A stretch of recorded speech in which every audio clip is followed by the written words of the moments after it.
I had a question. Why was the Prophet born in Mecca? Why not anywhere else? So, the city of Mecca is a holy land.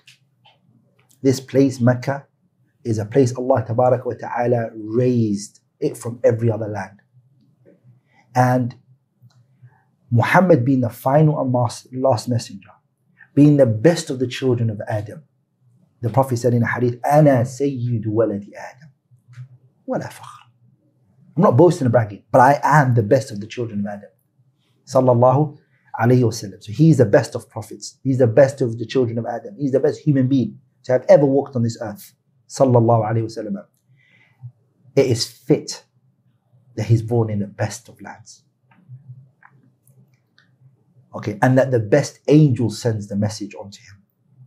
And the best miracle that's given to him is the Quran itself. The poet, he said, جاء النبيون بالآيات فانصرمت وجئتنا بحكيم غير منصرم آياته كلما طال المدى جدد يبينهن جمال العتق والقدم. All the previous prophets, they came with miracles for their people to believe in them. But Nabi Muhammad, what did he come with? He came with the Quran. That is the miracle he came with for his people to believe in him. Every prophet, when he died, his miracle passed away with him, went with him. Musa, stick, where is it? Isa, yubri'ul akmaha wal abrasa. Where is that? When Isa was risen up by Allah Tabarak wa Ta'ala, وَمَا قَتَلُوهُ وَمَا صَلَبُوهُ وَلَكِنْ شُبِّهَ لَهُمْ. And Allah Tabarak wa Ta'ala took him up, بَلْ رَفَعَهُ اللَّهُ إِلَيْهِ.